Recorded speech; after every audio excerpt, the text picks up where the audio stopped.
who you've been waiting for. The world is a collective dream. Fall in love with life. Seize the heart-pounding moment. Be a perfect mirror. Stay true to yourself. The world is bigger than you think. See beyond what you see. Channel 96, View TV 6. Connect the world.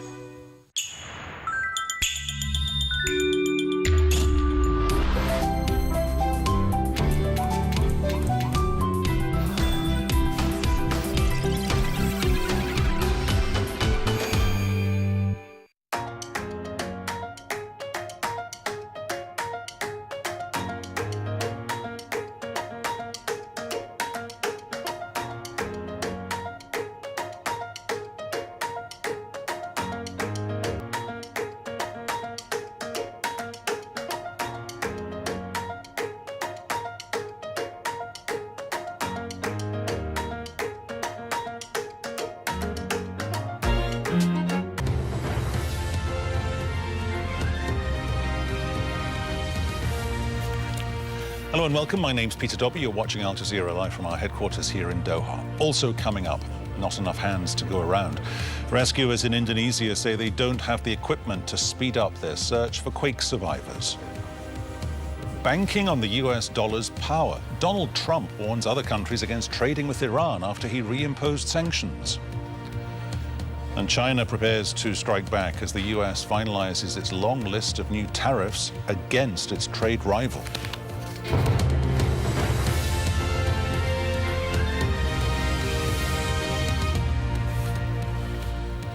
Money laundering charges have been laid against Malaysia's former Prime Minister as the investigation into the disappearance of billions from a state investment fund intensifies. Najib Razak was back in court early on Wednesday, where the 3 new counts were added.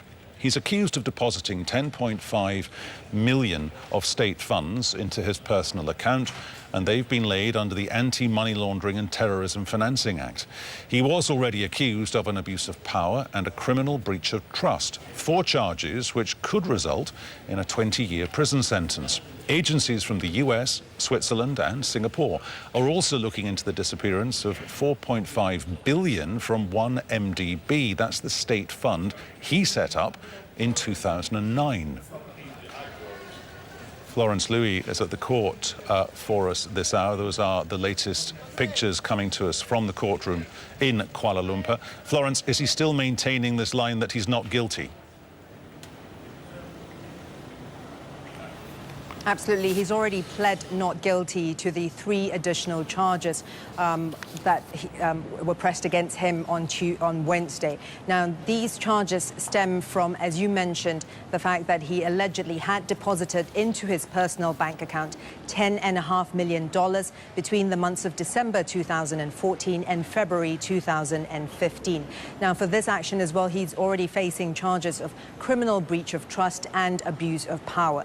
Now, this money allegedly came from a state company that was under the control of the finance ministry. And at that time, Najib was not only prime minister, but also finance minister of the company. This is a company called SRC International, and this is a former subsidiary of the state investment fund 1MDB that Najib had set up, and which he and his associates are alleged to have stolen $4.5 billion from.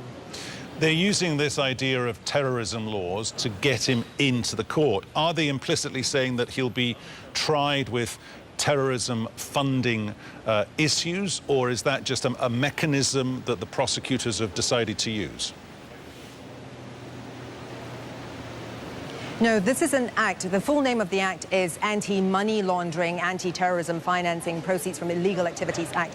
I think this is the name of the act. So these are the new charges that he faces now. But he has actually been accused of receiving proceeds from illegal activities. And as I mentioned, the charges that he faces today and the charges that were filed against him last month all stem from the same activity, that he had received $10.5 million into his personal bank account sometime between 2014 and 2015. If we tot up all the figures, it comes out roughly about $700 million US. Do the authorities know where all that money is as of right now?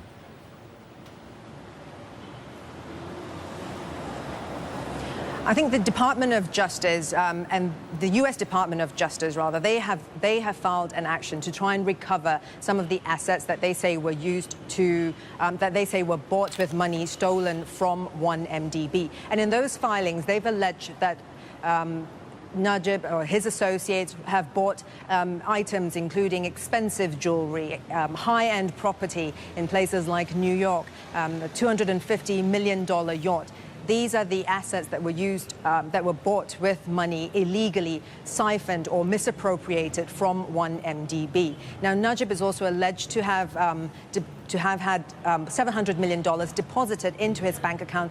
That, however, is not the subject of the charge. That, however, is not the subject of the charges that have been laid against him so far. The charges so far are only related to the $10.5 million that he's alleged to have received from SRC International. So there really could be more charges filed against him, perhaps much further down the line, and as well as the government's effort to recover assets that they believe were bought with money stolen from 1MDB. Lawrence, thanks very much. Rescuers in Indonesia say they're in need of better equipment as they continue the slow search for survivors from Sunday's earthquake on the island of Lombok. At least 131 people are confirmed dead and hundreds more are injured. However, teams are struggling to get to some of the worst hit areas. Entire villages have collapsed, leaving more than 80,000 people homeless. My relative was buried under the mosque. That's all I'm thinking about. Now that the heavy equipment has arrived, I hope we can uncover the body. Her name is Salama, and at that time she was attending night class prayers. There were many people attending, but I don't know the exact number. OK, let's take a live update on that story for you. Step Vassen is in Batulaya. Step, what equipment do they need? Well, they need heavy equipment, and actually since today there's a lot more heavy equipment in the area. But of course it's the third day already after this powerful earthquake, Peter. So the chances of finding anyone alive, of course, are very, very slim. The death toll have actually been adjusted to 131 by now, which is 30 more bodies have been recovered since yesterday, which means that this heavy equipment is only digging up dead bodies so far. There's no more signs that anyone is like alive under the rubble. There have been no more voices heard, although a few days before this major recovery operation started, there were still voices heard. So unfortunately, also rescue workers have been complaining this heavy equipment came in far too late. And in the meantime, of course, we're talking about the third day after this earthquake. People are getting more and more hungry and thirsty. Aid is still has yet to arrive here, especially in this remote area. I'm here in West Lombok right now. Most of the focus of this aid operation is on the north side of Lombok. This is the west, which is also heavily affected. Lots of people have come down from the hills. Their villages are destroyed. We've just gone up there. Nobody has arrived there. Nobody knows what's going on there. A few boxes have been donated to these villages here, but they're still waiting for some substantial aid. And I have to say, people here are very self-reliant. If you can see behind me, they actually build all these tents. They build them themselves with their own hands, and they bought some material to make these tents, very improvised tents, because as you can see, you can actually not really hide from the rain in those kind of tents. It's very, very improvised, but for now, this is what these people have got. So they're waiting for a lot more, hopefully soon to come. If this is no longer, Step, a search and rescue operation, it's just a search operation, does that mean that the authorities have got to turn their attention to keeping those people fed and making sure when people are living in those tented communities exposed to the weather, there's not a spread of disease? Exactly, Peter. That's exactly what the government needs to do now, and also let as much aid come into Lombok as possible. Just a few minutes ago, during a press conference, the head of the disaster agency has announced that international aid groups are not welcome at the moment. They have no agreement to let them in to Lombok delivering goods. It all has to be coordinated with the government in Jakarta, of course. There needs to be some really good coordination, because what we're seeing now, it's very sporadic aid, people, volunteers coming in, very good willing people bringing in all kinds of food and drink, water, but it's not a coordinated attempt yet to actually deal with this pretty large-scale disaster. Step, thank you. Now, the UK is calling for a dialogue between the US, its trading partners, and Iran to find a way forward after new sanctions were imposed. Several EU firms have already pulled out, despite EU officials calling for more trade. The White House is counting on the power of the dollar to keep companies in line. Here's Patty Culhane. The U.S. plan when it comes to Iran hurt the economy, hurt the people, forced the government to agree to change much of its foreign policy. The policy is not regime change, but we definitely want to put maximum pressure on the government. And it's not just to come back to discuss fixing a deal that's basically not fixable, dealing with the nuclear weapons aspect. We want to see a much broader retreat by Iran from their support for international terrorism, their belligerent military activity in the Middle East, and their ballistic missile nuclear-related programs. All things Iran is unlikely to agree to. Still, the partners in the nuclear deal are urging dialogue. We really just encourage the United States to start talking to its partners in Iran in order to be able to find a route forward. The European Union is trying to protect its companies, taking the unusual step of issuing a blocking statement. That says European companies should ignore U.S. sanctions, but still, car companies, drug manufacturers, and many other big names are leaving Iran. The reason, if a company does business in the United States and then chooses to do business in Iran, well, the U.S. government can basically cut them out of the U.S. market. That is a much more important economic one. Government officials here say they will be watching closely, and they plan to aggressively enforce the sanctions that have been put in place. Still, the U.S. is going this alone. Unlike last time, the other major economies like China are vowing to continue to do business with Iran. And even though they technically will not be able to use the U.S. dollar, the world's currency, former State Department official Jared Blanc says they will find a way to work around that, and that will hurt the U.S. in the long term. The world's banking system is like a sewer, and all of the plumbing runs to New York. There's no law of physics, there's no law of laws that says that has to be true. It's just the way things have developed since World War II. Right now, you've got the EU, which is, their economy is as large as ours. You've got China growing to the point that they will soon be larger than us. And if we abuse the power that we get from that central role, if we capriciously apply sanctions without taking into account the national security concerns of our closest allies and partners, we're going to lose that position. The Trump administration is betting the power of the U.S. dollar is key to all economic growth all around the world. Iran hoping that by the U.S. going it alone, that will no longer be the case. Patty Culhane, Al Jazeera, Washington. The US government has announced the final list of Chinese products to be hit by new tariffs. They'll take effect in 15 days' time. A 25% tariff will be applied to electronics, chemicals and railway equipment. Donald Trump has already placed tariffs on $34 billion worth of Chinese goods in a growing trade war. China has vowed to match Washington's moves. Adrian Brown joins us live now from Beijing. From a fiscal point of view, Adrian, is there any way that Beijing can circumvent being on the receiving end of these tariffs when it comes to sort of mitigating its reaction, perhaps? No, I don't think there really is. I mean, this latest round of tariffs, Peter, had been anticipated. It had been well flagged. China was expecting this because Trump has been advertising it for so long. I think China is trying to insulate itself as best it can. It's doing that by focusing much more on the idea of becoming eventually self-sufficient.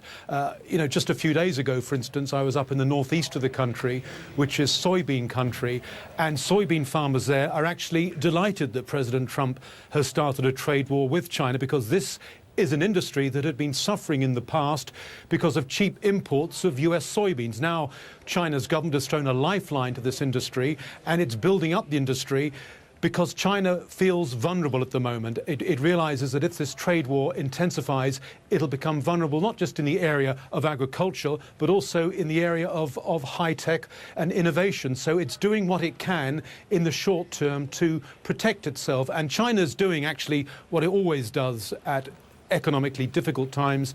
It's simply pumping more money into the system. And for the moment, China has plenty of money to pump into the system.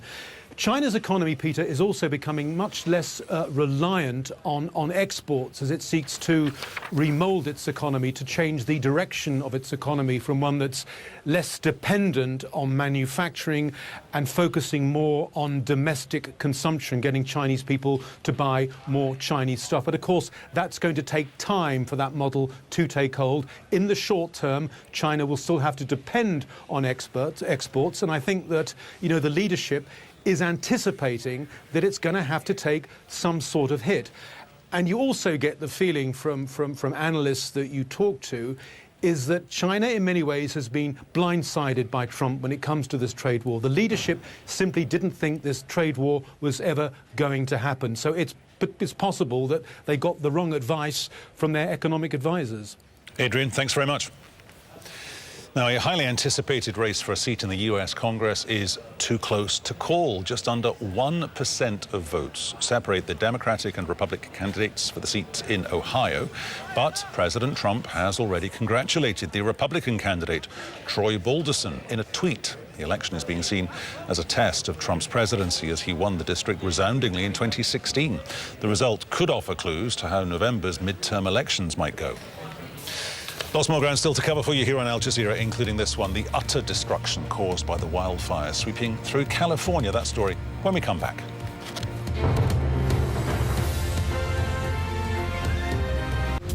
No food. Need some food. No shelter. I have to build up my shelter.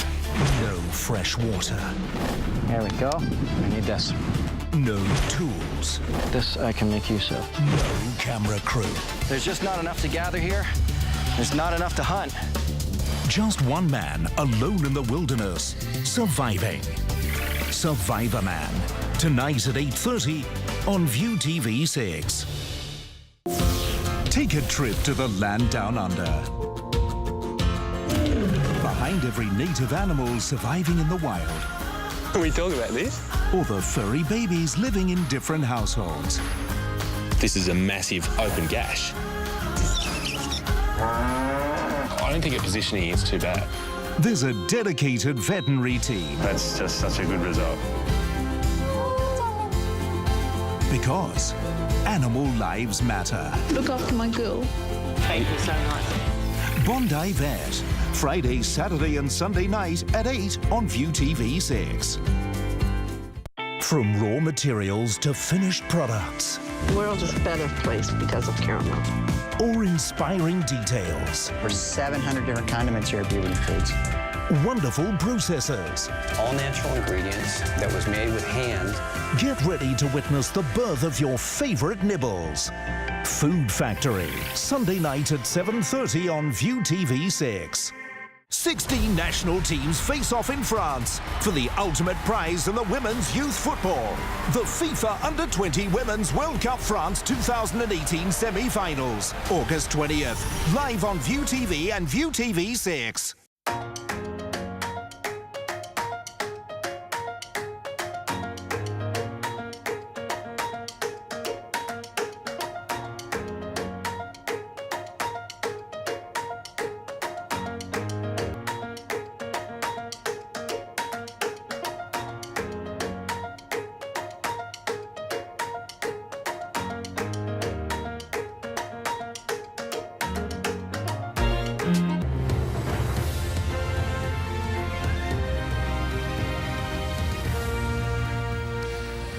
Welcome back. You're watching Al Jazeera. A reminder of our top stories so far this hour. Malaysia's former Prime Minister Najib Razak has denied 3 new charges of money laundering. He's accused of stealing billions of dollars from a state investment fund which he set up in 2009. Najib has already been charged with abuse of power and a criminal breach of trust. Rescuers in Indonesia say they're in need of better equipment as they continue the slow search for survivors from Sunday's earthquake on the island of Lombok. The death toll has risen to 131. More than 150,000 people have been displaced. Rescuers say the chances of pulling more survivors from the rubble are low. The US government has announced the final list of Chinese-made products to be hit by $16 billion worth of new tariffs. They'll take effect in 15 days' time. A 25% tariff will be applied to items from electronics to chemicals and even railway equipment. Mr. Trump has already placed tariffs worth $34 billion on Chinese goods. Ivan Duque has been sworn in as Colombia's new president. He is the youngest leader to be elected there. The 42-year-old former senator won the presidential runoff poll in June with 54%. He's promised to revise the peace accord with the FARC rebels and curb the production of cocaine. Saudi Arabia is pulling all its people who are receiving medical care in Canadian hospitals out of the country. They'll be sent elsewhere for treatment. Now, this is the latest development in a growing diplomatic row between Ottawa and Riyadh. More than 15,000 Saudi students in Canada have been ordered to return home. That could be difficult as the Saudi national carrier is cancelling flights between Jeddah and Toronto. It's unclear how the dispute will affect existing trade worth $4 billion. Canada mainly imports oil from Saudi Arabia, with cars and defence equipment going the other way. There are also questions over a $13 billion contract to supply the Saudis with 900 armoured vehicles. Kristin Salumi has more now from Toronto. Canada is a country that prides itself on promoting human rights at home and overseas. Now, one country is determined it pay a steep price for that principle. Saudi Arabia is suspending direct flights to Canada, demanding 15,000 Saudi students and their families in the country leave, and it's killing off hopes of future trade deals. It's all for speaking out on Twitter against Saudi Arabia's arrest of 2 women's rights activists on unspecified charges. One, Samar Badawi, is the sister of Raif Badawi, another imprisoned activist whose wife is now a Canadian citizen. I think Saudi Arabia's very aggressive reaction demonstrates how sensitive they are to this kind of criticism, how much it matters to them. And so this really should be viewed by other governments as an important opening and opportunity to build that pressure. But if Canada was expecting the European Union or the United States to come to its defense... We have discussed it with the government of Saudi Arabia, and it's up for Saudi Arabia and the Canadians to work this matter out. What it got from these Saudi trading partners was lukewarm backing at best. The dispute has given the government of Prime Minister Justin Trudeau a boost at home over support for women's rights. But critics say Canada has little to gain by putting the Saudis on the defensive. The big question is, was this done in a thoughtful and effective way? Would it have been more productive to have used quiet diplomacy rather than a form of public shaming? And was Canada prepared for the fallout? Trade between the two countries amounts to about $4 billion a year, much of it coming from the sale of Canadian armored vehicles. Canada hasn't backed down from its position, but now reportedly is talking to allies with influence for help and pursuing quiet diplomacy after such an explosive spat. Kristin Salumi, Al Jazeera, Toronto. Care shelters for girls across India are being investigated. Some of them have been shut after 23 girls at one such shelter in the northern state of Uttar Pradesh were allegedly sold for sex. They were later rescued by the police. 4 people have been arrested on suspicion of trafficking. Andrew Thomas has that story from New Delhi. These are some of the girls rescued from what police say was forced prostitution. Their home in northern India had been a charitable shelter for children without stable families. But last year, its owners lost their licence. The shelter should have closed. It didn't. Instead, say police, its owners kept girls captive, renting them out for sex. We conducted raids at 3 or 4 places in 2 hours and rescued nearly 24 girls. And we are still looking for 15 more children. Police found out about what was going on when one girl escaped.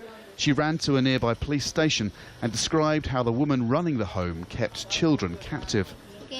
She used to say that they would kill us. She used to threaten us. She took children to the office once and told us to hit policemen or media if they came. Children being forced into prostitution is relatively common in India. The government's National Commission for the Protection of Child Rights says care homes often hide it.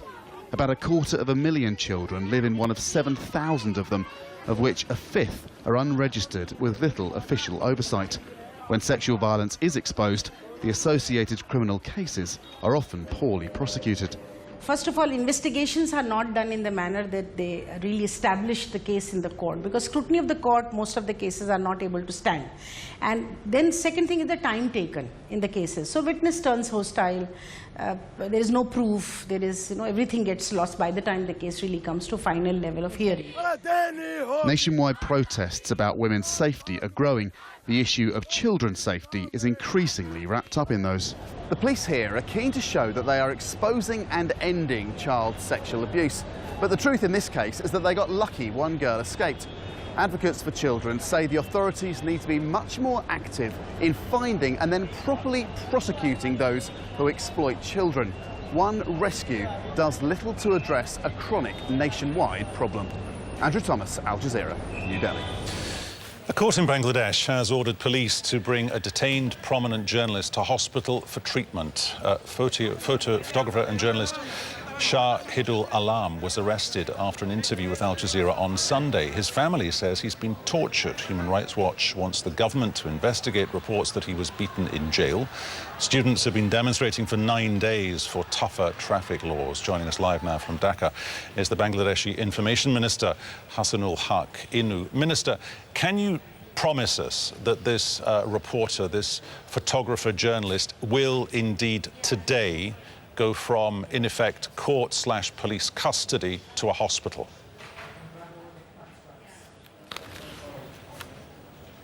Well, Shahidul Alam is a renowned photographer and runs a gallery of photography. He has been picked up by the police. It's a fact and a correct story. But the other part is that he has been taken to the hospital, but I don't think so. He has been beaten up in the custody, but our law says that if he is beaten in the custody, the responsible police officer will be prosecuted. Does that mean that he'll be? Does that mean he'll be in a hospital today or not?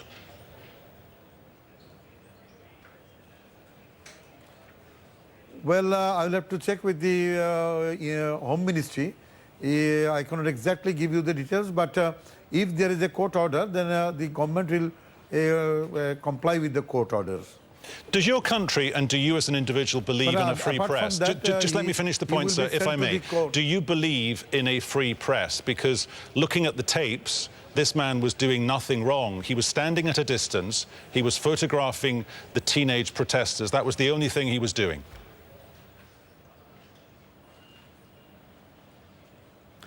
Yes, sir, the press in Bangladesh is totally free, but as you know, the journalist's professional hazard is that when there is a clash going on in a particular area or in any place of the world, sometimes the protesters or they are for or against whatever it is, sometimes the journalists are victimized, but it is not part of the government plan. The police cannot beat a journalist because we have a clear instruction that the journalists should work independently for their professional independence. So beating up a journalist is condemned by the government. I personally yesterday issued a statement condemning the beating up of the journalist, and I wrote an official letter to the Home Minister, the Security Minister, to bring those persons responsible for beating up the journalist to court and justice. Given that Bangladeshi social media is, as of now, flooded with images of how your security authorities have been mishandling this, because that's the central allegation, has there been a point in the past week or 10 days when you feel the government could have handled this better?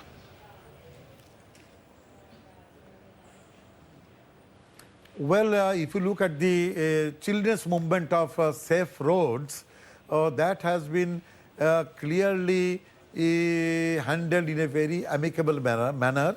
Our Prime Minister Sheikh Hasina clearly instructed the law enforcing agencies to take care of the children. And if you look into the details of the first 5 days, there is no such incident on the roads. The children were there, the police were protecting them.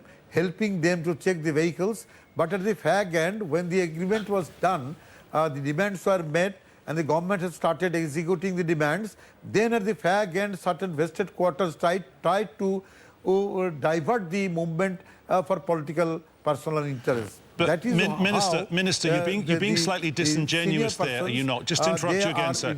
You are being slightly disingenuous there, because the reality of the situation is this. You had a spontaneous, leaderless movement calling for better road safety being enacted, or framing it in terms of legislation, because 2 people were killed by a speeding bus. That's an established fact. But what happened then was one of your government ministers reacted to that and said, well, if this was in India, it wouldn't be a problem and no one would react to it. But he was a family relative of the person who runs the bus company. So then the protesters felt they had to carry on protesting, not so much against traffic legislation and traffic deaths on the road, demonstrating against the government.